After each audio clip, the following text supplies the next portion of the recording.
This video is powered by Kika HR। दोस्तों, अगर आप ये सोच रहे हो कि आपने कैट का फॉर्म भर तो दिया है लेकिन आप में हिम्मत नहीं है कि आप कैट का एग्ज़ाम लिखो, अगर आपको ये लग रहा है कि मैं कैट इस साल नहीं दूंगा, अगले साल कैट का एग्ज़ाम दूंगा, तो आप 10 मिनट इस वीडियो को दे दो, 10 मिनट्स इस वीडियो को सुन लो, फिर आप ये डिसाइड करना कि आपको इस बार कैट का एग्ज़ाम देना है कि नहीं देना है। ठीक है, सबसे पहला माय डियर फ्रेंड्स पॉइंट ये अपने मन में गांठ बांध लो कि CAT is not a knowledge test. दो तरह के एग्ज़ाम्स होते हैं माय डियर फ्रेंड्स। एक होता है नॉलेज एग्ज़ाम। नॉलेज एग्ज़ाम कौन कौन से होते हैं? नॉलेज एग्ज़ाम होता है यूपीएससी का एग्ज़ाम, सीए का एग्ज़ाम। इसको नॉलेज एग्ज़ाम क्यों बोलते हैं? क्योंकि इसमें बहुत सारी किताबें हैं। एक बार आपने यूपीएससी का अपना मेंस का सब्जेक्ट पढ़ लिया तो आपको वो किताब कंठस्थ याद करना होगा, आपको उसको आंसर्स बड़े बड़े उसमें लिखने होंगे। आपका दिमाग कितना ही तेज हो पर आपको वो सब्जेक्ट पढ़ना होगा, आपको मेमोराइज़ करना होगा, तब जाके आपका एग्ज़ाम क्रैक होगा। एक तो सीट्स भी कम है पर नॉलेज टेस्ट है। सीए, आपका दिमाग कितना ही टेस्ट हो, आप में कितना ही एप्टीट्यूड हो, लेकिन आपको सीए में जो जो टॉपिक्स है, मान लो कॉस्ट अकाउंटिंग के कुछ टॉपिक्स है, फाइनेंशियल अकाउंटिंग के कुछ टॉपिक्स है, टैक्सेशन के कुछ टॉपिक्स हैं, तो वो आपको स्ट्रक्चर पता होना चाहिए। जिस तरह से कॉस्ट अकाउंटिंग बनता है उसी तरह से आपको बनाना है, वही सिस्टम। अपना नया अकाउंटिंग मेथड नहीं समझा के आ जाना है एएस अकाउंटिंग स्टैंडर्ड्स वालों को। जो उन्होंने बताया है उसी को बता के आपको क्या करना है, आपको अपना चीज़ बनाना है। नॉलेज का एग्ज़ाम है वो। लेकिन CAT my dear friends is not a knowledge test, CAT is an aptitude test. Aptitude का क्या मतलब होता है? एप्टीट्यूड का मतलब होता है कि आपका दिमाग देखता है कि आपका दिमाग कितना तेज है। ये आपसे याद करवाना नहीं चाहता, चीज़ रट्टा नहीं बनवाना चाहता। और ये आपको कोई नया सब्जेक्ट या ज़्यादा पढ़ाई करने के लिए भी नहीं कह रहा। सीए में तो आपको 11-12 के बाद और पढ़ना पड़ता है ना। कैट कहता है कि आपने 10 तक जो पढ़ाई किया है, क्वांट और इंग्लिश, मैथ और इंग्लिश, मैं उसी से सवाल पूछूंगा, उसके अलावा कोई सवाल नहीं पूछूंगा। तो इससे क्या पता पड़ता है? इससे पता पड़ता है कि जो कैट का सिलेबस है ना, वो आपने कहीं ना कहीं पढ़ा है। अब अगर आपने 10 तक अच्छे से पढ़ाई की है, 10 तक अगर आपने मार्क्स नहीं लाया, मार्क्स अलग चीज़ है, अगर आपने 10 तक बेसिक्स आपके क्लियर है तो आपके लिए कैट बहुत ही ईजी एग्जाम है। मैं सच कह रहा हूँ, आपके लिए कैट बहुत ही ईजी एग्जाम है। मेरा जिस ईयर कैट निकला, मैंने उस साल कुछ पढ़ाई नहीं की थी कैट का। मैंने बस पहला साल पढ़ाई किया था, वो भी मैंने पढ़ाई ठीक से नहीं किया था क्योंकि मुझे समझ में आ गया था कि ये तो एप्टीट्यूड टेस्ट है। तो मतलब मैं मॉक्स वॉक्स देता था पर कुछ ऐसा नहीं था कि मैं 10 घंटे पढ़ता था ना। CAT is not that kind of an exam. पढ़ रहे हो तो अच्छी बात है पर वैसा एग्ज़ाम नहीं है। अब दूसरी बात मैं आपको बताता हूँ, अगर आप कैट के एग्ज़ाम में 30% से 33% मार्क्स ले आओ, 10th 11th 12th में क्या होता है, 100 में अगर 33 मार्क्स आए, 33% मार्क्स आए तो आप पास होते हो। लोग बोलते हैं कि यार फेल होने से बच गया। कैट में अगर आप 33% मार्क्स ले आते हो, 1/3 1/3 मार्क्स, आपका 90 परसेंटाइल से अबव आ जाएगा। आपका कोई ना कोई अच्छा एमबीए कॉलेज हो जाएगा जिससे आपका बहुत अच्छा करियर बन जाएगा। दो तरह के कॉलेज हम ले सकते हैं, एक जिससे अच्छे प्रोफाइल मिलते हैं, एक जिससे नहीं मिलता। आपको 30% 33% मार्क्स आप ले आओ, कहते हैं मार्क्स, परसेंटाइल नहीं, मार्क्स आपका हो गया। आपको कोई ना कोई अच्छा कॉलेज उससे मिल ही जाएगा। ठीक है, इसलिए भाई अभी भी नहीं समझ में आया कैट का एग्ज़ाम नहीं देना चाहिए तो आगे और बताता हूँ, मतलब एग्ज़ाम देना चाहिए तो आगे और बताता हूँ। एग्ज़ाम में बैठ जाना, मेरा एक वीडियो है डोंट गिव कैट एग्ज़ाम, उसी में जीमैट देने बोल रहा हूँ।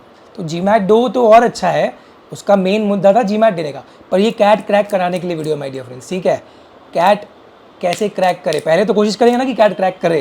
कैट नहीं होता है तो दिमाग लगाएंगे जीमैट का। अब जब हमने दिमाग लगा लिया कि हमें 30 to 35% मार्क्स लाना है, तो इससे क्या पता पड़ता है? इससे ये हम एक तरह से अनुमान लगा सकते हैं कि अगर मैं 50% क्वेश्चन अटैम्प्ट कर रहा हूँ, 50 to 60% क्वेश्चन, और थोड़ा बहुत एक्यूरेसी मेरे सही है तो मेरा काम हो जाएगा। तो आपको 50 to 60% क्वेश्चन ही अटैम्प्ट करने हैं, है ना माय डियर फ्रेंड्स, है ना। तो इससे क्या पता पड़ा? इससे ये पता पड़ा कि ऐसे बहुत सारे टॉपिक्स हैं जो आप नहीं भी करके जाओगे, आपका कैट में 95, 98, 99% भी आ सकता है। आपको सारे टॉपिक नहीं करने हैं। अब मैं जाता हूँ सेक्शंस में।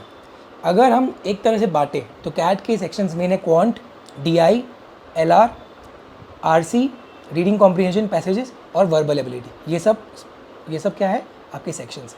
इसमें अभी आपको अब आपने जो प्रिपरेशन स्टार्ट कैसे करना है मैं आपको बता रहा हूँ। 8 वीक्स प्रिपरेशन स्ट्रैटेजी।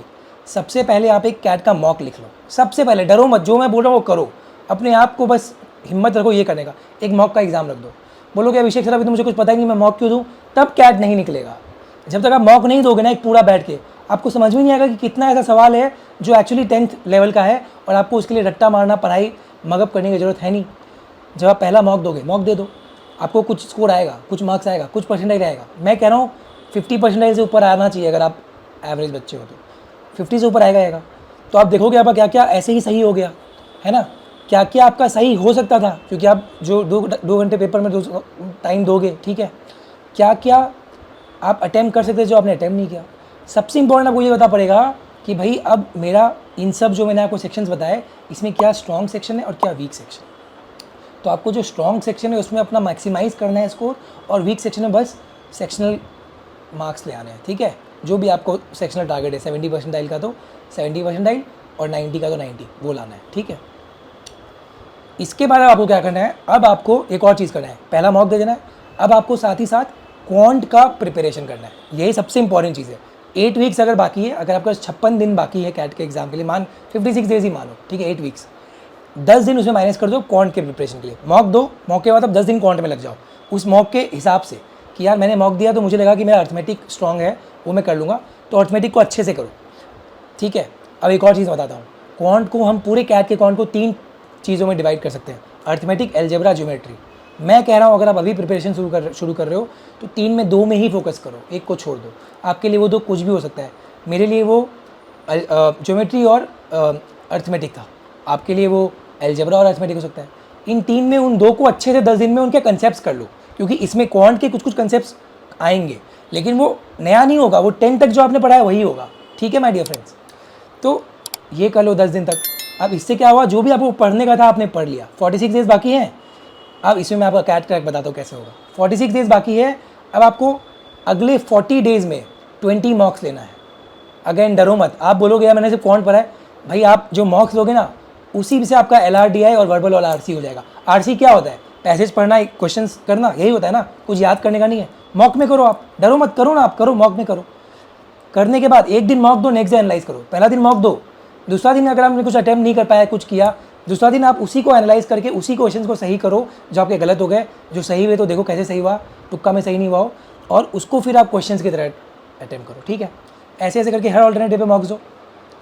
इन सब के एक कॉपी में पॉइंट्स लिख दो जब आप मॉक्स दोगे कि मेरा क्या सही होता है, मेरा क्या ऐसा क्वेश्चन है जो मैं सही कर सकता हूँ पर अटैम्प्ट नहीं कर पाता हूँ, ऐसा क्या क्वेश्चन है जो मुझे अटैम्प्ट नहीं करना चाहिए, ये एक कॉपी में लिख लो, ठीक है। अब बचा लास्ट के 6 डेज, लास्ट के 6 डेज उसी कॉपी को थोड़ा बहुत देख लो कि यार मेरा ये स्ट्रैटेजी आपको बनानी है, ठीक है। तो पहले ये देख लो कि आपका क्या ऐसा क्वेश्चन है जो आपको अटैम्प्ट करना ही नहीं है, ऐसा क्या है जिसमें आप हड़बड़ी में गलती कर देते हो, ऐसा क्या है जो आप अटैम्प्ट तो करते हो पर आपका गलती हो जाता है।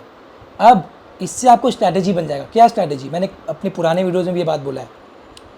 इंडिया ऑस्ट्रेलिया का सीरीज़ था 2003, टेस्ट सीरीज़ में सचिन ने अपने पहले 3 टेस्ट तक अच्छा परफॉर्म नहीं किया। 4th टेस्ट सिडनी में सचिन ने 241 मारा।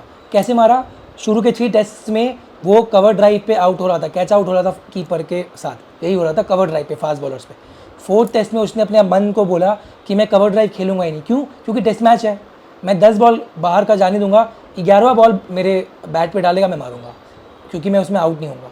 सचिन ने 241 बनाया उस मैच में।